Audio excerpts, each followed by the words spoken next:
Hello and welcome to Talking Property with CBRE. I'm Catherine House, your podcast host, and in this latest episode, I'll be talking to the CEO of a highly successful online travel group about how he's rewriting the experience of booking a holiday through a big new bet on luxury bricks and mortar stores.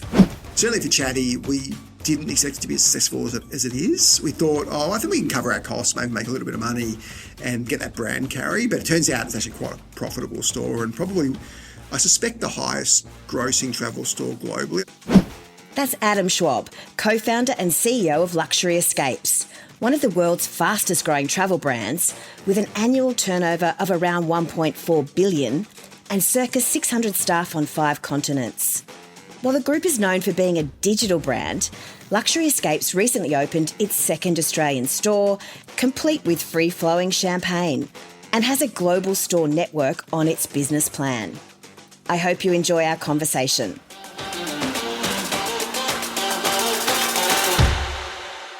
Adam, welcome to Talking Property.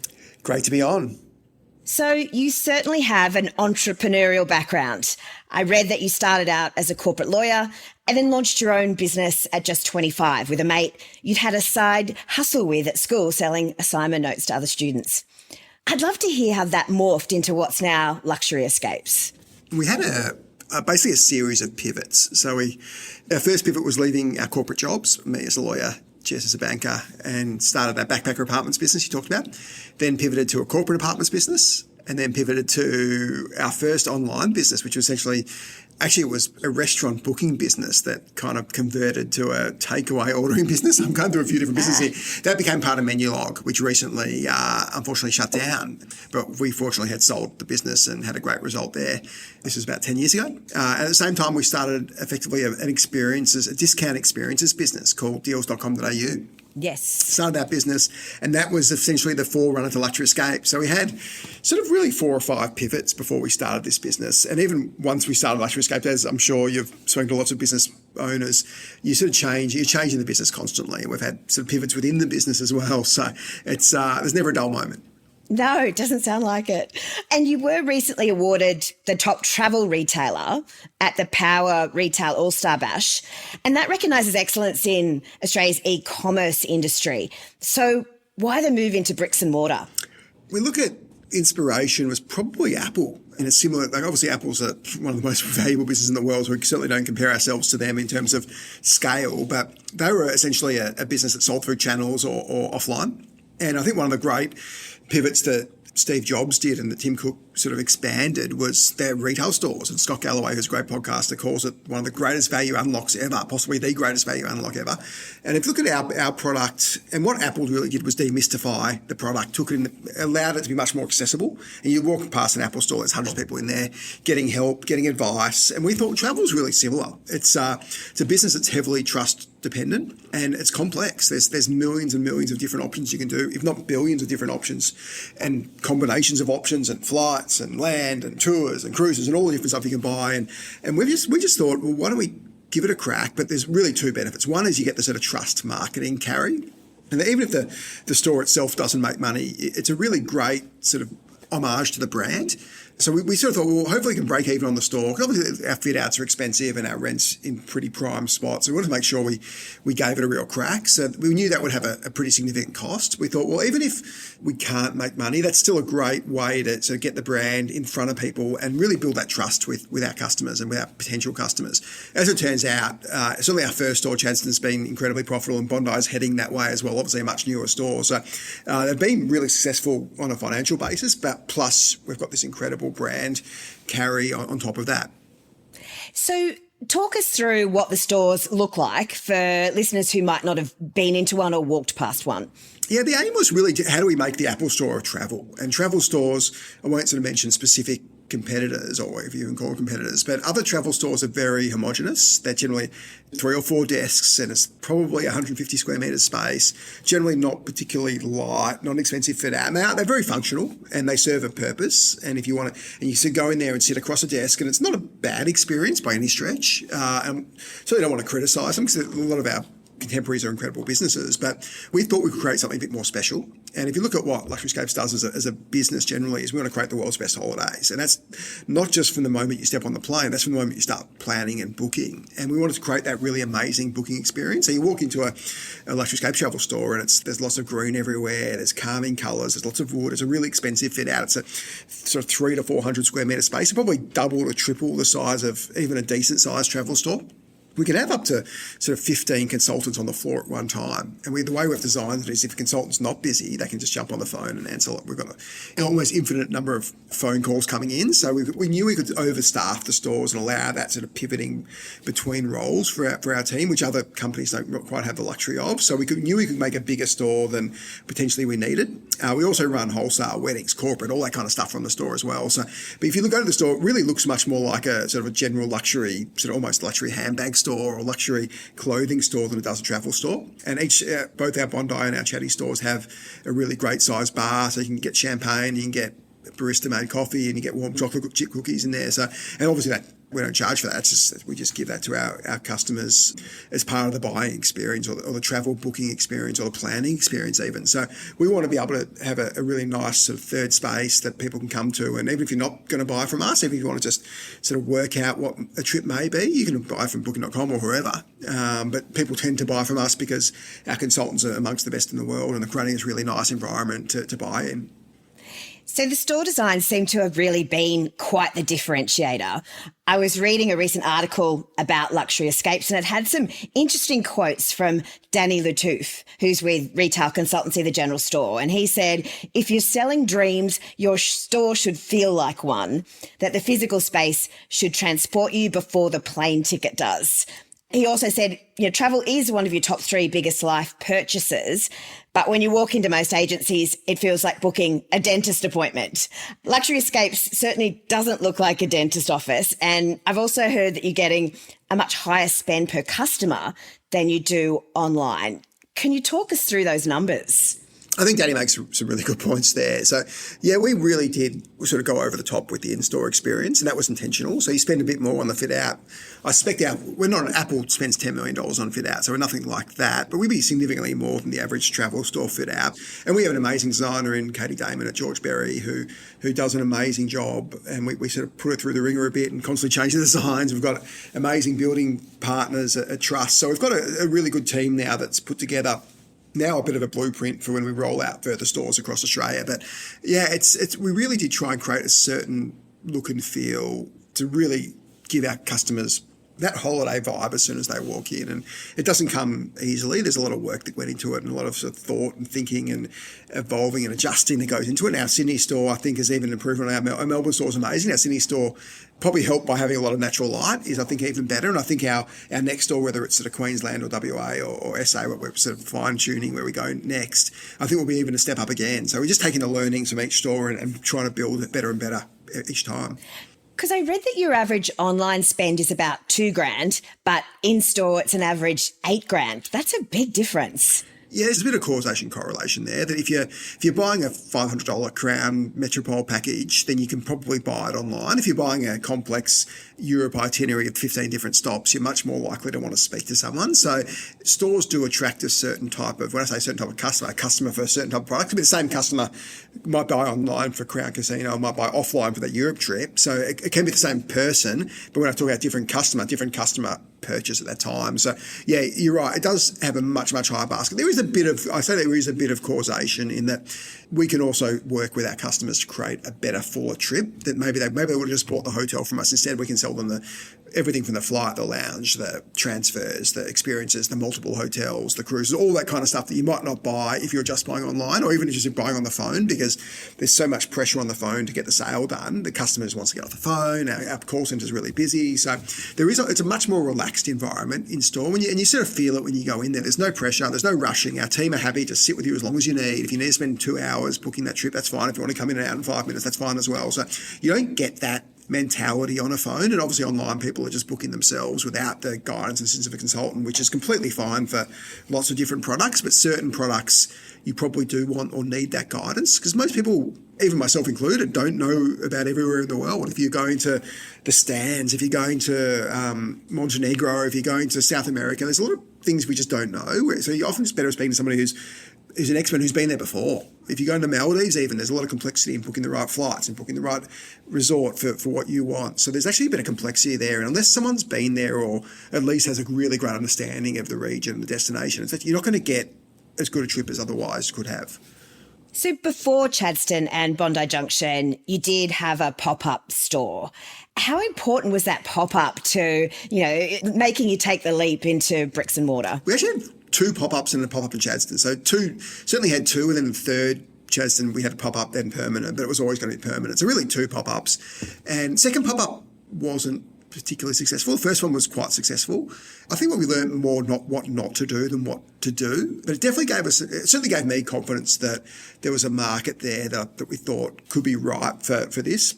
Obviously, when you're putting a couple $1 million plus in a fit out and signing a lease that has a $5+ million obligation, you kind of want to have some degree of confidence going into. The pop-up certainly gave us that confidence. We actually didn't think it would be anywhere as successful as it has been, certainly in terms of Chatty. By the time we got to Bondi, we'd had Chadstone, so we sort of had a pretty good idea. But certainly for Chatty, we didn't expect it to be as successful as it is. We thought, I think we can cover our costs, maybe make a little bit of money and get that brand carry. But it turns out it's actually quite a profitable store and probably, I suspect, the highest grossing travel store globally. I don't think anybody would even come close to it. In fact, I think it's possibly upwards of double the next one. And this is global, not just within Australia.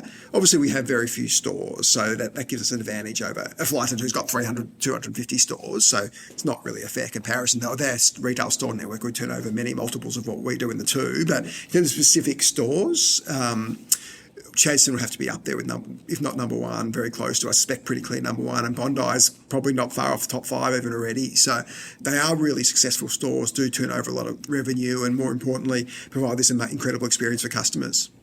Yeah, I think I was reading that Chadstone was up 50% in the past 12 months. Yeah, if not potentially more, actually. It just depends on sort of what we include in that calculation. Because we also run our wholesale and corporate, a bit of our corporate business there as well, our corporate events business. Yes. And that really is helpful as well. So we're doing a heap of wholesale business every day. And if you want to organise a wedding, we can do that for you. If you want to organise a Hens Night or a Bucks Day or a 50th birthday in Bali, we can do all that stuff for you and get sort of 30, 40, 50, 100 rooms booked. So, and with incredible inclusions and offers that obviously Luxury Escapes customers are used to. So we have a real competitive advantage in doing that stuff. So we'd love to do more. And the store is obviously a great way to start that.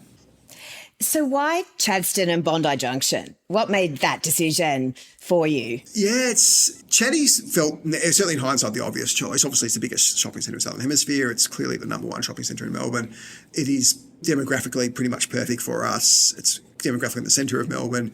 So a lot of factors in our favour. Ultimately, you obviously don't know how it's going to go, but we looked at Doncaster, looked at others as well, and we were really tempted by Doncaster. Obviously, slightly cheaper rent and a similar kind of clientele, but in the end, we just thought Chadstone was a better option. We rather go our best possible option than don't die wondering, rather than potentially going in at sort of A rather than A+ centre. And also, given it was our first, obviously for Sydney, we were actually looking at Chatswood, and there's obviously they're basically completely renovated one centre and almost renovated at the other one.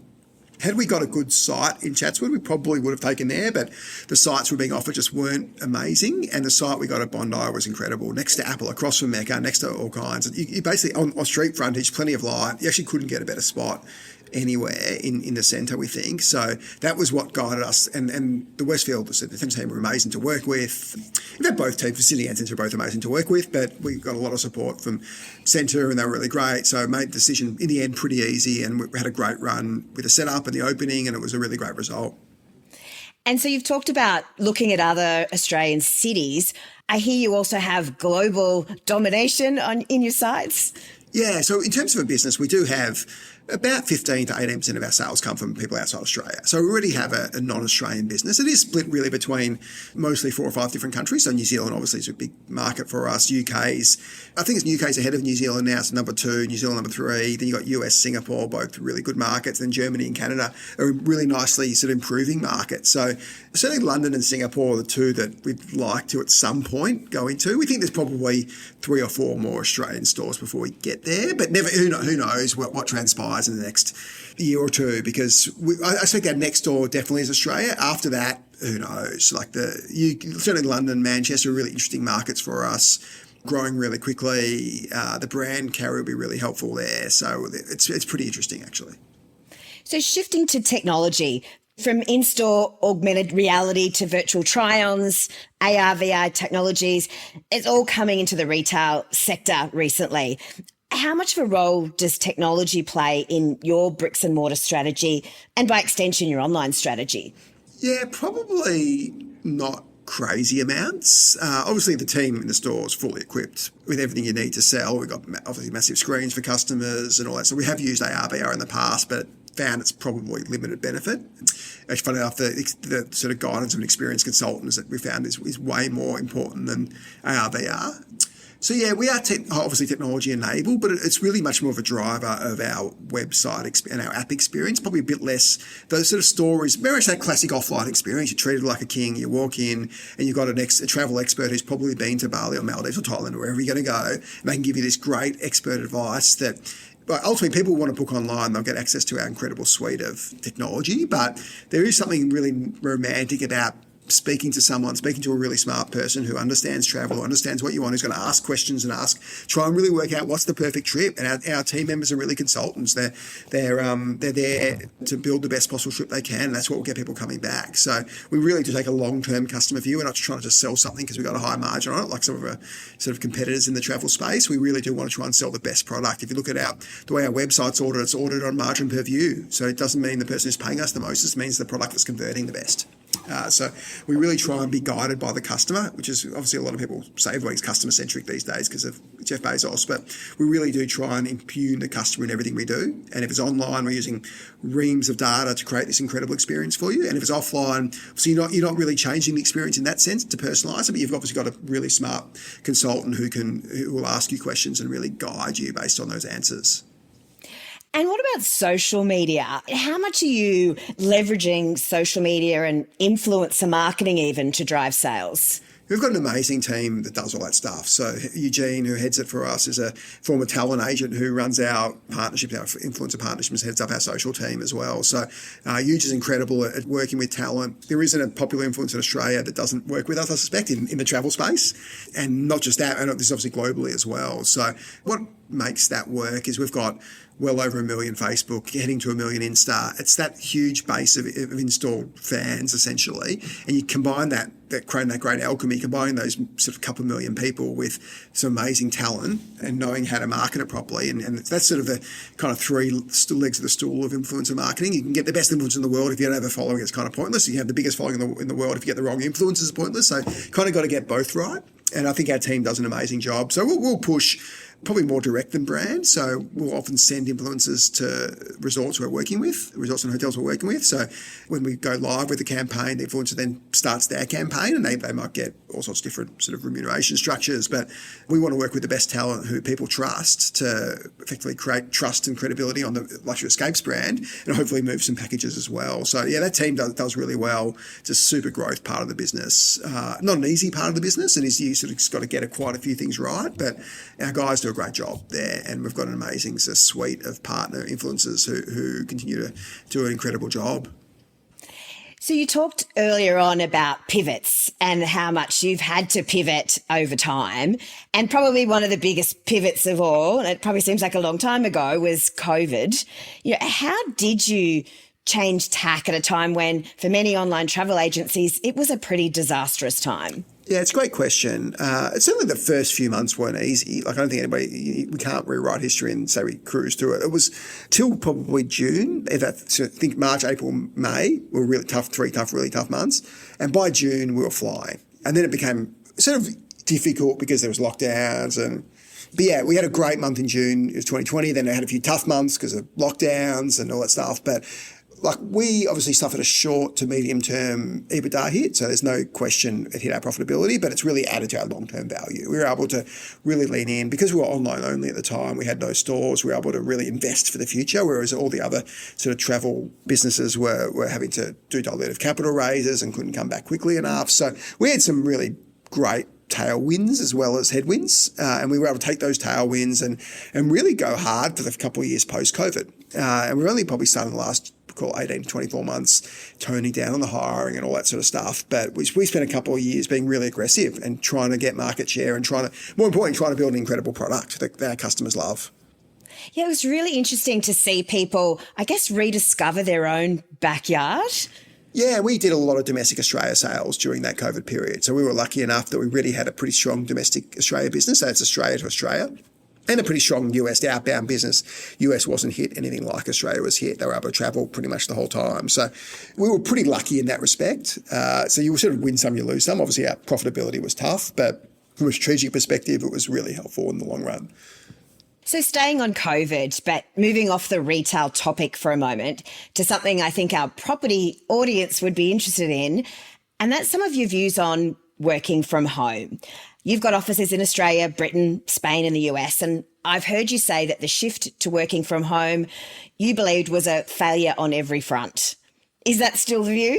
Yeah, absolutely. And I think when I first said that in probably 2021, there weren't many people who agreed. Maybe a few of your listeners agreed given they own commercial property, but I think most people weren't agreeing with this view. And I think it's become very mainstream. I think now it's like 90% of people probably agree with it. And the people who don't are self-interested because they want to work from home or whatever, which is fine. Everybody's entitled to their own preferences. But our view is for the team members, forgetting us, but for team members, it's infinitely better being in the office. And if you're 25 and trying to learn, you can't learn in front of a computer screen when your boss is in a different place. So it creates a different vibe. There's no collaboration. You don't see half the people you're working with otherwise. So what I think is the worst is sort of that sort of 2 or 3 days. I think you've either got to take the view that everybody's in the office, or if you want to be a fully remote team, whatever, be that. There's not many businesses can make that work, but some can. But I think that sort of 2 or 3 day hybrid is just messy when half the people are in, half people aren't. You don't know if people are going to be in. They've got seating issues. It's just for the sake of saving a few dollars on rent, which is usually a pretty small part of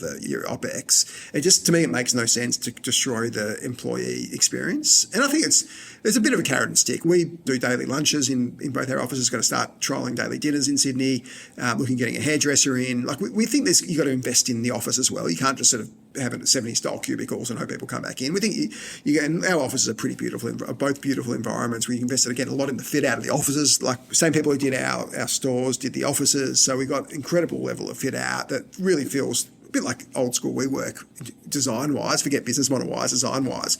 So we want to make sure the office is a beautiful place to come to. And if you look again, Scott Galloway says the thing that keeps people in their jobs more than anything is having one friend at work. Really hard to have a friend at work if you're working by yourself at home. So that's a really big focus for us. Part of the focus of lunches is to cross-collaborate and meet people you otherwise wouldn't have met because you're sitting next to them at the lunch table. And whether you're the CEO, whether you're your first day in the office, everybody's equal in the lunch line. So we've been more convinced in our view. We see our turnovers drop to basically pre-COVID level. In fact, our turnover is almost too low now. So you almost want to have a degree of turnover and you can have the point where you have too little. So that's a different sort of problem, but certainly a much better problem than the reverse, which is too many people leaving. And when we do the numbers, we saw you had a 50% higher likelihood of leaving the business if you work remotely. And we think that's just because you've got no connection to your colleagues and to the business. So the data's been really clear. Our team's been really clear. I'm sure there's no doubt there's a person or two here that doesn't want to come in, but I think virtually everybody, when we interview somebody, we tell them we're in an in-office environment. If that's not for you, maybe there's other places that might be better for you to work. So we really upfront and honest about it. And because it's been really a 4-year cycle since we've been back in some degree to the office, almost everybody's either wants to work, so legacy team members and want to work in the office anyway, or they sort of from day zero know that this is how it is, so probably want to work in this environment. So you kind of build the environment and build the team that you want. If you want to work from home, there's plenty of places that can offer that. If businesses want to do that, I'm not going to tell anybody else how to run that. I'm always surprised by the vitriol directed at me or us when somebody sees, like I don't give somebody that wants to work from home, they can work from home. It's not my business. I'm just, the anger that gets directed, and clearly it's people are worried that some sort of gravy train or rort's going to get sort of used up by everyone, and that if people see what we do and that it's working, that they're easy sort of 6 hours a day at home, no commuting, might get disrupted and they don't like it. But that's sort of not how we want to operate. We want to pay the best for the best people who want to be in person, and that's sort of how we want to operate. And really that's a customer-centric mentality. We want our customers to be served really well. We've got people in stores who can't be working from home. We've got people on the road who can't be working from home. We just think it's a much fairer way to do it. Yeah, that level of vitriol, I completely get what you're saying. Whenever we put out a research report which talks about office occupancy rates and it might get covered in a newspaper, And the comments on the stories, it's like, I think we got compared to being the devil in one comic for talking about office occupancy and return to office. So that vitriol is really interesting. I think it's a pretty small subset of people who are just really vocal. There's other topics that you get a similar sort of vocal minority on. I think we've seen in the last few years the rise of the silent majority, and it still is a very vocal minority, and they'll push their own agenda. And I said, I have no issue with people wanting to work from home, not for us, but if you want to work from home for our competitor, that's fantastic, because it means we'll have a competitive advantage and it'll make our business even stronger. And we've had, since the last 3 or 4 years, since we've been 5 days a week, we've had the best performance the business has had in its history. So it's hard to sort of correlate these two things necessarily, but certainly if you're trying to find a pattern, we've performed better than ever being back in the office. Our team's better than ever. We've got an incredible team both in Sydney and Melbourne and Gold Coast and London and Barcelona, and that's with an in-office environment. Our tech team is literally the best in the country. We're getting people out of Atlassian, who's famous for that work everywhere policy. We'll find it turns out people actually don't want to work from everywhere. People want to work with other people. Not everybody, but a lot of people do. And we want to get the best people. And these, it feels like the kind of people who do want to work collaboratively. So our team is so good now. And you hear people saying, oh, you won't get good people work unless you let them work from home. Well, our experience has been the complete opposite. So on a personal note, you're no stranger to podcast yourself. In fact, you co-host your own, The Contrarians. How do you squeeze so much into your day, balancing business, family and personal interests? I think we're just pretty efficient with how both Adira and I, how we use our time. So our pod, we don't spend hours and hours planning. I do a bit of planning. Adira kind of rocks up. We've got a pretty good level of background knowledge. Adira especially just knows a lot about a lot of business stuff. So he can take his sort of years of learned wisdom and bring it. And we've got an incredible listener base, a really, like yourself, a really sophisticated listener base that likes to be treated seriously.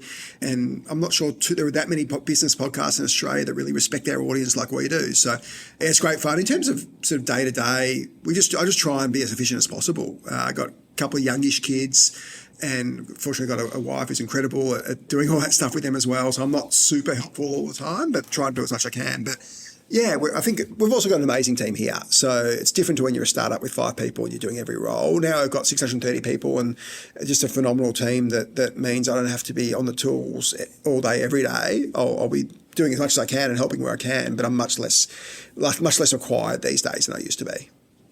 So a couple of quick questions to close us out. Given you do work for a travel company, or I should say own a travel company, what's your favourite holiday destination when you do get some downtime? I'm a skier, so I love going skiing, but taking that aside, probably Maldives in terms of sort of tropical destinations. It's one of the few places on earth that's actually better in real life than in the photos. People think, oh, it can't be that good. Well, it's actually better. The food's amazing. The weather's amazing. The snorkeling and diving's amazing. The people are fantastic. It's everything about it's incredible. The calibre of accommodations next level. So I love Maldives. We also happen to have a direct Melbourne to Malay flight. Only one in Australia, so that's a little bit biased. But even without that, it is an amazing destination. And value for money wise, yeah, it's not a cheap destination. You're up for sort of $1,000 a night, generally minimal. You get some cheaper places, but call it $1,000 a night. But what you get for that $1,000 a night, like you pay $1,000 a night in Australia and you don't get that much. You pay $1,000 a night in Maldives, you're getting all-inclusive French champagne, incredible Michelin star calibre dining. It is pretty amazing. So value for money wise, it's one of the best I've experienced. And what do you think is one of the keys to business success? I don't know. I think being lucky is probably really important. I think yes. We've been in the right place at the right time so many times. Like I talked about all those pivots, like Jez and I just have ridden this wave of luck from going to the right school, from meeting each other, from being lucky enough to go to uni and get a law degree and all that stuff, and have a great family who's super supportive. So I think we've had just a great run. I think often the difference between success and failure is just being in the right place at the right time and having a lot of luck along the way. Yeah, we worked reasonably hard in the early days, but so did lots of people. I'm not sure that's sort of definitive. We just kind of fell into it, and we fell into that first business, second one, third one, and even the way we got to Luxury Escapes, that was super lucky as well. We'd never stayed in a 5-star hotel before we started this business called Luxury Escapes. So we're a sort of story filled with serendipity. So I'm not sure there's anything we did specifically that's particularly inspirational, just being sort of making the most of our chances when they came. But that's the sort of right place, right time. Yeah, serendipity. I love it. And one last question. What's next for Luxury Escapes? What can we expect? I think we're going to keep getting better. So we've done a lot of different stuff in the last probably 6 years since COVID. So we've sort of built a marketplace for accommodation, built more tours, built our cruise platform, built a loyalty platform, built a subscription platform, and a heap of back-end stuff just to make the experience a lot better. So we're constantly building. We've got an incredible development team I've talked about before, and we've got an amazing product management team. We're just trying to work out how do we create, we think we've got the best travel buying experience in the world. We just want to keep getting better though. We've got one of the best loyalty programs in the world. We're going to keep making it better. We don't want to be a day two business. We want to constantly be a day one business like Jeff Bezos says. And how can we keep making the customer experience better every day? Well, thank you so much for joining Talking Property. I'm feeling very inspired now to book my next holiday, probably to the Maldives, and I might just have to do it in store. Thanks, Gav. Great to chat. To our listeners, I hope you enjoyed this episode of Talking Property. I'll also include a link in the show notes to CBRE's recent Regional Shopping Centres Reimagined report, which shows how landlords are amping up the customer experience to ensure shoppers stay longer and spend more. If you don't already subscribe to Talking Property, make sure you do so wherever you get your podcasts. And we'd love for you to rate or review the show, which will help other people find us. Until next time.